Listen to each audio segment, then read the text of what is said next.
मित्रांनो, निकित मराठी कथा या चॅनलवर तुमचे स्वागत आहे. प्रेमविरह भाग 62. मागील भागात नवीन जोडपं सोबत आता डायरेक्ट लक्ष्मीपूजनलाच दिसणार होतं. आता पुढे हा घे तुझा प्रोटीन शेक आणि तू तरी लवकर आवरून ये खाली. बाकीच्यांचा पत्ता नाही, पण तू तरी ये वेळेवर. अक्कांसोबत मंदिरात जायचं आहे. सकाळ सकाळी खुशी थोड्या नाराजी मध्ये येऊन अर्जुनचा प्रोटीन शेक टेबलवर ठेवत बडबडली. काल रात्री करण घरी आलाच नव्हता. खूप वेळ वाट पाहून कधी तिचा डोळा लागला तिलाही समजलं नव्हतं. सकाळी रूममध्ये तो दिसला नाही. तशी आवरून आधी खाली येऊन त्याला शोधत शेवटी माईंना विचारलं. तेव्हा उशीर झाल्यामुळे तिथेच काल थांबून आजचं पण काम करून संध्याकाळी येतो असा निरोप माईकडून समजला. क्षणभर तर डोळ्यात पाणीच तरळलं होतं ऐकून, पण माई समोर तसं न दाखवता स्वतःला सावरलं होतं. काल सकाळी भेटून जे गेला होता त्यावर ना काही बोलणं झालं होतं ना त्याला पाहिलं होतं. त्यामुळे वाईट तर वाटतच होतं, शिवाय चिडचिड पण होत होती. त्यांनी किती जरी समजूत घालून सांगितलं होतं, प्रत्येक वेळी मला तुझ्यासोबत राहता येणार नाही, तरी ते अनुभव करण्याची ही पहिलीच वेळ होती. पहिला सण आणि पहिला अनुभव. सवय व्हायला तसं वेळ लागणारच होता. काय झालंय एवढं तडतडायला? त्याचा राग माझ्यावर कशाला काढतेस? जा तिकडे. पंचिंग बॅग आहे तिला करंदा समजून काय राग काढायचा तेवढा काढून घे. डिप्स मारणारा अर्जुन तिला सांगत. मी कशाला कोणावर रागू? ज्याला जे करायचं ते करू दे. त्याच्यासाठी मी कशाला माझा दिवस खराब करू? जा म्हण, कुठे जायचं तिकडे, मला नाही फरक पडत. त्यांनी सांगितलं तसं खुशी चिडून नाक मुरडत साडीचा पदर जोरजोरात बोठाला गुंठाळून त्याला आठवत. अजिबात दिवस खराब करू नको, ते पण त्या चढूसाठी, आणि माझा पण करू नको. तुमच्या दोघांमध्ये माझा सँडविच होतो नेहमी. भांडता तुम्ही आणि कबूतर बनवता मला. तो एक सांगतो, तू एक सांगते. करमत नाही तरी भांडता. मी इथे सुट्टीसाठी येतो की तुमचा कबूतर म्हणून तेच कळत नाही. अर्जुन तिच्या रागात आणखी भर टाकून बोलत. काही गरज नाहीये कबूतर व्हायची. जा उडत. तुला पण जायचं असेल तर. आधी चिडलेली ती त्याच्यावर सगळा राग काढून तनतनत खाली निघून गेली. कितीही ठरवली की त्याच्याशिवाय काही फरक पडत नाही, पण तसं काहीच नसतं. खूप फरक पडतो आणि हे मन त्याची सारखी सारखी जाणीव करून देतच. चेहरा कितीही प्रसन्न आणि हसरा ठेवला तरी मनाचा उदासपणा डोळ्यात दिसतोच. आज अक्कांसोबत देवळात गेल्यावर तर त्याची जाणीव जास्तच झाली. देवळात जोडीने आलेले नवीन नवीन कपल्स पाहून तर आणखीनच उदास मनाला भर पडली. पण अर्जुन होताच. कितीही नाही म्हणलं तरी तो कसला उदास राहू देतोय. काही ना काही उचापत्या आणि खोड्या करून दिवस हसरा केला होता त्याने. खुशी, आज तुझे सगळे दागिने देवघरात आणून ठेवशील. पूजा करायची आहे त्यांची. आणि हो, स्टडी मधून लक्ष्मीचा फोटो असलेल्या 2 वह्या असतील त्या पण घेऊन ये. संध्याकाळी पूजेची तयारी करत माई खुशीला सांगत. आज खऱ्या अर्थाने अक्का म्हणतात तसं पटेल घरची श्रीमंती दिसून येत होती. संध्याकाळी पूजेला दादा आणि माई बसले होते. देवाऱ्याला एका बाजूला दागदागिन्यांच्या राशी मांडल्या होत्या, तर दुसऱ्या बाजूला धान्याच्या राशी. स्वतःच्या शेतात पिकवलेले धान्य तिथे मांडून त्याची यथासांग पूजा दोघं करत होते. दादा आणि माईसारख्या मनाची श्रीमंती असणाऱ्या माणसांच्या घरी खऱ्या अर्थाने लक्ष्मी शोभून दिसते यात तीळ मात्रही शंका नव्हती. आणि हे त्या दोघांकडे पाहून वारंवार भासे. सगळ्यांची पूजा प्रार्थना झाली तशी आजची संध्याकाळ पण धमाल मस्तीमध्ये गेली होती. फक्त खुशी सोडून. तिला राहून राहून त्याची कमी जाणवत होतीच. संध्याकाळी येणारा तो आता रात्रीच्या जेवणाची वेळ झाली तरी उगवला नव्हता. खुशी, येऊ का ग? रात्री सगळी आवरावर झाली तशा माई खुशीच्या रूममध्ये या ना माई, असं का विचारता? साड्यांची आवरावर करणारी खुशी घाईत पुढे येऊन बोलत, काही नाही ग, असंच थोडं गप्पा मारण काही नाही ग, असंच थोडं गप्पा मारावे म्हटलं तुझ्यासोबत म्हणून आले. वेळ आहे ना तुला की दमलीयेस? माई सोप्यावर टेकत, माई तुमच्या कामापुढे आमची कामं काहीच नाहीत. मी कसली दमते तुम्ही असताना? बोला ना, आहे वेळ. खुशी हातातलं काम तसंच ठेवलं आणि त्यांच्या बाजूला बसत. आज इंद्रा पूजेला येऊ शकला नाही. काल पण तो नव्हता. वाईट वाटलं असेल ना? तुझा पहिलाच सण या घरातला, तो पण तुला त्याच्याशिवाय साजरा करावा लागला. माई थेट मुद्द्याला हात घालत, नाही माई, ठीक आहे, त्यांचं काम होतं ना, असंही त्यांनी कल्पना दिली होती. खुशी हलकं हसून, कितीही हसून लपवलंस तरी तुझ्या मनाची स्थिती दिसते तुझ्या डोळ्यात. वाईट वाटलं असणारच, माहितीये मला. मी पण गेले आहे या सगळ्यातून. मी समजू शकते तुझ्या मनाची स्थिती. मला तर कुणी नव्हतं सांगायला. एकटीने सगळं करायला नको वाटायचं. नेहमी तुमच्या दादांची कमी भासायची. सुरुवातीला खूप वाईट वाटायचं, पण हळूहळू सवय होत गेली. तू पण सवय करून घे, म्हणजे जास्त त्रास होणार नाही. आत्ता त्यांच्या कामाचं स्वरूपच तसं आहे, त्याला कोण काय करणार? त्यामुळे चिडू नको त्याच्यावर. समजून घे माझ्या इंद्राला. तशी तू समजदार आहेसच. न सांगताही सगळं कळतं तुला, तरी राहवलं नाही म्हणून आले. माई आपल्या लेखाची बाजू सावरत तिची सकाळपासूनची चिडचिड कमी करत, माई तू इथे यावेळी झोपली नाहीस अजून? दोघींचं बोलणं चालू होतं तसा थकून आलेला करण आत येऊन माईच्या पायाशी खाली बसत, अगं बाई, आलास का तू? 100 वर्ष आयुष्य लाभो तुला. अरे देवा, पण माझी वेळ चुकली की काय यायची? आल्या आल्या बायकोला मिठीत घ्यायचं सोडून आईपाशी बसावं लागलं तुला. माई करणची मज्जा घेत, माई काही काय, असं काही नाही. तो अर्जुन घरी आला की सगळ्यांच्या जिभेवरचा ताबा सुटतो. जो तो त्याच्यासारखा करायला लागतो. करण माईच्या मांडीवर डोकं ठेवत, मग कशाला त्या अर्जुनला घरी आणण्यासाठी एवढी खटपट करतो?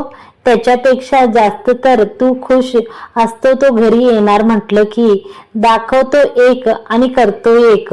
मला काही कळत नाही का? आताही जाऊन पहिले गायत्री आणि अर्जुनला पाहून आला असणार, हो ना? माई त्याची नेहमीची सवय सांगत त्याच्या केसात हात फिरवत, दोघांना शांत झोपलेले पाहिलं की समाधान वाटतं. सवय झाली आता. करण डोळे मिटून सांगत, बरं चला मी निघते, मला पण झोप येते. तुमचं चालू द्या राजा राणीचं. आणि हो, उद्या लक्ष्मीपूजन आहे. पहाटे लवकर उठून अभ्यंग स्नान करून पूजेला बसायचं दोघांना, माहिती आहे ना? आणि परवा पाडवा तुमच्या दोघांसाठी खूप खास दिवस आहे, लक्षात आहे ना? त्यामुळे इंद्रा 2 दिवस तू कुठेही जायचं नाहीये. मला कबूल केलंय तू तसं, आठवतंय ना? माई दोघांना पाहून सांगत, हो घेतलीये सुट्टी म्हणून तर आज थांबून सगळं करून घेतलं ना. बरं नीट जा आणि झोप आता शांत. माई उठून निघाल्या तसा करण आवाज देत, काय म्हणत होती माई? माई गेल्या तसा करण मोर्चा खुशीकडे वळवत. तिने एक नजर त्याला पाहिलं आणि जागची उठली. त्याला काहीच उत्तर न देता मगासचा पडलेला साडीचा पसारा आवरून आत निघून गेली. अगं, दिवाळीच्या मुहूर्तावर नवीन कामाची सुरुवात करायची होती. त्या संदर्भात मीटिंग होती. काल सगळे नगरसेवक जमा झाले होते. खूप उशिरापर्यंत चालली मीटिंग. आज पण सकाळपासून कार्यालयात दिवाळीची सगळी लगबग होती. बोनस, मिठाई. उद्या पूजा आहे कार्यालयात आणि कारखान्यात, त्याची तयारी. कालपासून घडलेल्या एक एक गोष्टीची यादी वाचत करण आवरत तिला सांगत होता. पण ती त्याला नुसतं हुंकार भरत शांतपणे तिचं काम करत होती. मी जेवण गरम करते. आवरून झालं की या खाली. तिचं काम झालं तशी ती शांतपणे त्याच्या समोर येत त्याला सांगून खाली निघून गेली. वातावरण गरम आहे की थंड काही अंदाजच येत नव्हतं. चला पहिले पोटाचं वातावरण शांत करू, मग पाहू आमच्या गुलछडीला. काहीच न बोलता गेलेल्या खुशीला पाहून करण बडबडत आवरायला गेला. खुशी सोड ना राग, किती थकून आलेत बघ ना जरा. चेहरा सुकून गेलाय तुझ्या गुलाबाचा. त्यात तू नीट पाहिलं नाही की बोललीही नाही त्यांच्यासोबत. भाजी गरम करायला ठेवली तशी मनात बडबडत. त्यांचा चेहरा सुकलाय आणि मी काय 2 दिवस खूप आनंदात घालवले का? पण माई म्हणतायत ना ते पण बरोबर आहे. आता आहे त्यांचं कामाचं स्वरूप तसं. त्याला ते तरी काय करणार? जाऊ दे खुशी, तू नाही तर कोण समजून घेणार? रागवायचं नंतर बघू, आधी पोटभर जीव घालते. गरम गरम फुलके लाटायला घेतले तशी त्याच्याच विचारात हरवली होती. अहो काय करताय? भाजेल तुम्हाला. तुम्ही डायनिंगवर जाऊन शांत बसा. झालंच आहे माझं. ही शेवटची लाटली की वाढते तुम्हाला. करण आवरून खाली आला तसं तिच्या शेजारी ओठ्यावर बसायला लागला तशी ती त्याला ओरडत, दे मी पण करतो. ती पोळी लाटत होती तसा तो तिच्या हातावर हात फिरवत तिला लाटायला मदत करत. काही नको, असू दे मी करते. ती त्याचे हात काढत. आय एम सॉरी, मी 2 दिवस नव्हतो तुझ्यासोबत. तू खूप वाट पाहिली ना? पण उद्यापासून 2 दिवस पूर्ण वेळ तुझ्यासोबतच आहे खरंच. पोळ्या लाटणाऱ्या तिला मागून हाताच्या विळाक्यात पकडत तो, ठीक आहे, काही हरकत नाही. तुम्ही बसा जाऊन तिकडे, मी आलेच. ती पुन्हा तिचं काम करत. अहो काय करताय? पोळी जळेल माझी, सोडा ना. अहो, तिची अजून पण अशी थंड प्रतिक्रिया पाहून त्याने जबरदस्ती तिला स्वतःकडे वळवलं आणि घट्ट मिठीत घेतलं. जळू दे, हे जास्त महत्वाचं आहे त्याच्यापेक्षा. खाईन मी जळलेली पोळी.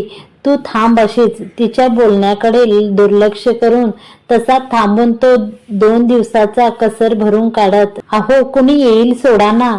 तिने त्याच्या हाताचा विळखा काढला आणि पुन्हा आपल्या कामाकडे वळली. गॅस बंद केला आणि त्याचं ताट वाढून घेतलं. झालं तुझं? चल आता तू तुझं काम कर, मी माझं करतो. ती ताट घेऊन त्याच्या समोर उभी राहिली तसं त्यांनी तिला उचलून घेतलं आणि आपल्या रूमकडे निघाला. अहो पडेल, ताट पडेल, काय करताय? सोडा ना खाली, मी येते घेऊन. तो तिला उचलून तिच्या कपाळावर तर कधी गालावर ओठ टेकवत होता तशी ती बावरून आजूबाजूला आणि त्याला पाहत. भरव आता. तिची काहीही न ऐकता त्यांनी तसंच तिला रूममध्ये आणलं आणि स्वतः सोप्यात बसून तिला शेजारी बसवत तो भरवायला सांगत, मी का भरू? खा तुम्ही हाताने. ती ताट त्याच्या पुढ्यात धरत. अशी करते तू गुलछडी? काही ऐकत नाही माझं, म्हणून मला माझ्या मनाचं करावं लागतं. आता किती टाइम वेस्ट होईल मी माझ्या हाताने खात बसलो तर. किती काम बाकी आहेत माझी, म्हणून म्हटलं तू भरव. ये इथे. त्यांनी गोंधळलेल्या तिला उचलून मांडीवर बसवलं आणि तिच्या पोटाशी हात फिरवत तिच्या मानेवर डोकं ठेवून विसावला. I am so much tired please. त्याने प्रेमळ विनवणी केली तशी तीही पागळली. घ्या, गोड गोड बोलता येतं फक्त ना? ती हसून त्याला गास भरवत. नाही, खूप काही गोड गोड करता पण येतं. तू हो म्हण फक्त. दुसरा घास तिला भरवत तो. बोट सोड माझं, चावते नुसती. त्याच्या वाक्यावर तिने पटकन त्याचं बोट दातात पकडलं तसं तो वरडत.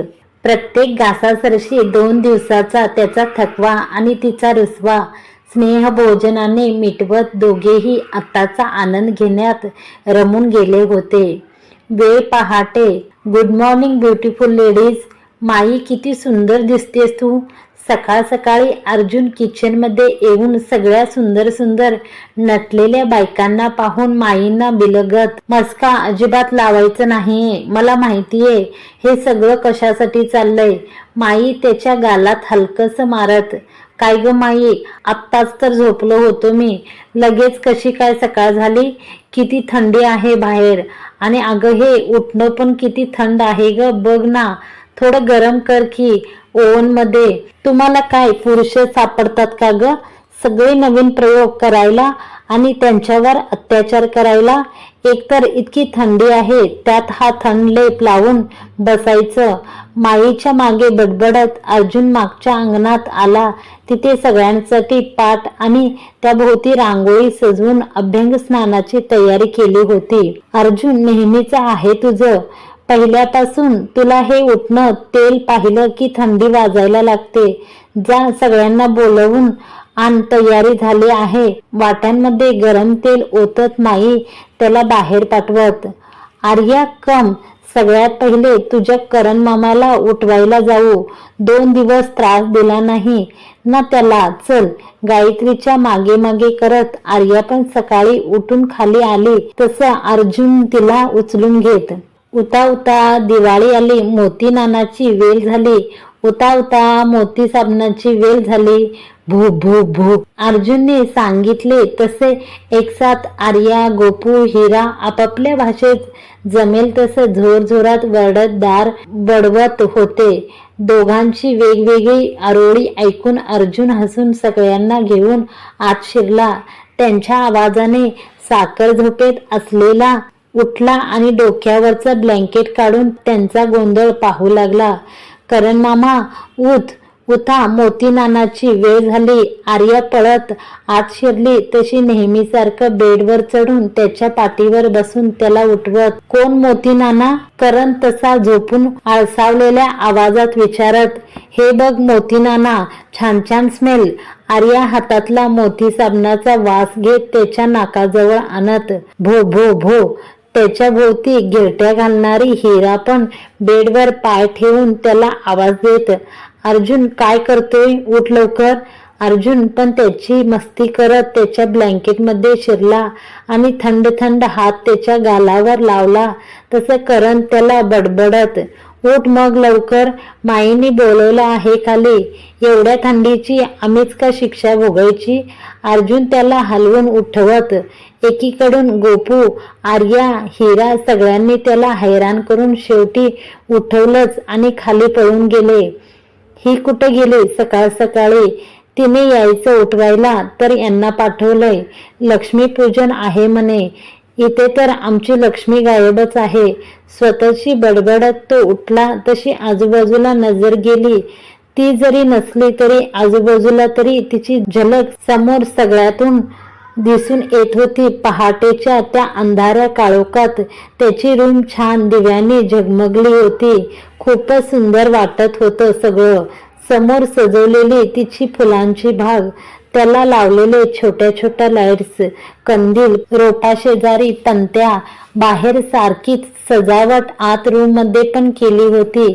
फुलांची सजावट, टेबलवर सजवून ठेवलेले पणत्यांचे स्टँड, पॉट, मस्त वाटत होतं सारं. तिला आठवून डोळे बंद केले तसा संपूर्ण रूम मध्ये पसरलेला तिचा आणि त्या पणत्यांचा सुगंध नाकात आणि चेहऱ्यावर हलकसं हसू फुललं आणि तिला पाहण्याची आणखीनच ओढ वाढली. तसा लगबगीने उठला आणि फ्रेश होऊन खाली जायला निघाला. खुशी, जा देवघरात ओवाळणीचं तबक ठेवलंय, घेऊन ये. सगळे आलेत, इंद्रा आला की मग सुरू करू. बाहेर पाटावर येऊन बसले तसं माई खुशीला आत पाठवत. देवघरातून ओवाळणीचं तबक घेऊन तिला सांभाळत खुशी बाहेर निघाली तशी जिन्या उतरणाऱ्या करणची नजर तिच्यावर पडली. पायऱ्या उतरणारा तो जागी स्तब्ध होऊन तिला पाहू लागला. खरंच आज त्याची लक्ष्मी शोभत होती. ती अंगावर हिरवी साडी, साज, शृंगार, दागिने, गजरा खूप सुंदर दिसत होती. झुकलेली नजर आणि त्यात हातातल्या दिव्यांचा प्रकाश. तसंच तिला पाहत पाहत एक एक पायरी उतरून तो खाली आला. तशी तोल सावरून चालणारी ती त्याची चाहूल लागताच नजर वर करून त्याला पाहू लागली. एखादा क्षण दोघांची नजरानजर झाली. तसे त्यांच्या डोळ्यात पाहत गालात हसून त्याला पाहत पाहत ती पुढे निघून गेली. आलास का इंद्रा, बस इथे. खुशी बाहेर आली तसा तिच्या मागून येणाऱ्या करणला पाहून माई पाटावर बसवत बाहेर एका लाईनमध्ये 5 पाट मांडून सुंदर रांगोळी काढून सजवले होते. मधोमध दादा, साईडला अर्जुन आणि गुणाजी, तर दुसऱ्या साईडला गोपू आणि करण बसले होते. अर्जुनला गायत्री तर गोपूला अक्का उठणं लावायला थांबल्या होत्या. सगळे आले तसे माईंनी खुशीला समजावून सांगत सगळ्यांना सुरुवात करायला सांगितली. खुशीच्या हातातलं तबक घेत एकेकीने सगळ्यांना ओवाळून खुशीने सगळ्यांना पाहत त्यांच्यासारखं लक्षात ठेवून करणला ओवाळलं. एकटक पाहणाऱ्या त्याच्या नजरेला नजर न देता ती नजर चोरत आजूबाजूला पाहत तिचे काम करत होती. पण तो मात्र आजूबाजूची कसलीही भीडभाड न ठेवता नजरेने तिला ताटत होता. खुशी, आता ते कोमट तेल डोक्यावर घाल त्याच्या थोडं आणि मग अंगाला लाव. ओवाळून झालं तसं माई सांगत. जरा जास्तच घाल डोक्यावर, खूप गरम डोक्याचा आहे ना तो, तेलाची गरज आहे त्याला. माईच्या पाठोपाठ अर्जुनचा टोल वाजला तसे सगळे गालात हसून दोघांना पाहू लागले.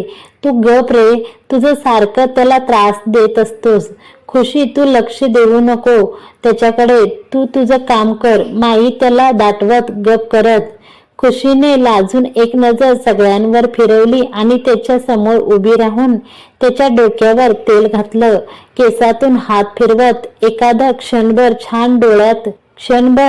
छान डोक्याला तेल लावून झालं तसं सगळ्यांना पाहून त्याला तेल लावायला घेतलं. एक हातात त्याचा हात पकडून दुसऱ्या तेलाचा हात हळूहळू त्याच्या मनगटाला फिरवत वर वर जात संपूर्ण हाताला तेल लावत तेल कोमट होत होतं. पण तिचे हात मात्र थंड पडलेले होते त्याला तेल लावायचं म्हटल्यावर. माई, पांघरून घेऊन येतो मी, इथे झोपतो, मला नाही वाटत आज होईल यांचं. अर्जुन एक नजर दोघांना पाहून माईला आवाज देत. गप रे बावळट, वा ग वा, हे दोघे खुले आम नैन मटका करतायत तरी ते साजूक, आणि मी नुसतं बोललो तर बावळट काय. थांब तू बघ हा आता यांची गंमत. अर्जुन जागचा उठला आणि दोघांच्या बाजूला येऊन उभा राहिला. सगळ्यांना शांत बसायला सांगून दोघांना पाहिलं आणि एकमेकांना पाहणाऱ्या दोघांच्या मधून हात फिरवला. तरी परिस्थिती जैसी ती वैसी. दोघांना आवाज दिला तरी नो रिस्पॉन्स. तिच्या हातातली वाटी काढून घेतली तरी ती तशीच त्याच्या हातावर हात फिरवत त्याला पाहत. अर्जुनने दोघांना पाहून डोक्यावर हात मारून घेतला आणि समोर हसणाऱ्या सगळ्यांना दाखवलं त्यांची स्थिती. अर्जुनचं झालं तसं माईंनी प्रयत्न करत दोघांना आवाज दिला, तोही त्यांच्या कानापर्यंत पोहोचलाच नाही. माईनंतर गायत्रीने पण तिच्या करंदाला आवाज दिला पण काहीच फायदा नाही. अक्का, तूच आवाज दे आता, बघू तुझ्या आवाजाने भले भले कुंभकर्ण जागे होतात तसा त्यांच्यावर काही परिणाम होतो का. वैतागून शेवटी अर्जुन अक्काला सांगत. अहो सुनबाई, होईल का आजच्या दिवशी तुमचं. अक्का एक दमदार आवाज टाकत. हा हो अक्का, झालं लावून. मी ते खरंच. अक्कांच्या आवाजाने दोघे खाडकन भानावर आले तशी खुशी गडबडून बाजूला पाहत. काय लावतेस अजून, भानावर आलेले तिला अक्का प्रश्न विचारत. तेल लावत होते मी. नाही म्हणजे. उठणं लावत होते. त्यांच्या आवाजाने घाबरून ती काहीही बडबडत. कुठं उठणं, गरम करायला ठेवलेस का. अक्कांचा दुसरा प्रश्न आणि सगळ्यांची हसू लपवण्याची घाई. हा हो गरम होते उठणं. थंडी आहे ना खूप, यांना थंडी वाजेल म्हणून बावरून काय बोलते ते तिचं तिला कळत नव्हतं. अहो माझा हात. तिच्या पानसट उत्तराला करणने तिचा हात दाबला तशी ती वरडत. वहिनी, तू उठणं गरम करायला ठेवलंय सिरियसली. ती पूर्ण शुद्धीत आली तसा अर्जुन हसून तिला विचारत. एक नजर समोर डोळ्याने इशारे करणाऱ्या करणला पाहिलं आणि आशाळून त्याच्या हातातला हात काढून घेत घाईत उठून उभी राहिली. समोर सगळे गालात हसून दोघांना पाहत होते. करंदा, अरे तुझं एक हात बघ कसला गोरा गोरा पडलाय. मगाचपासून ती एकच हात घासत होती ते आठवून अर्जुन दोघांना बिडवत, माई मी आलेच. खुशी लाजून नजर इकडे तिकडे करत घाईत तिथून निघत.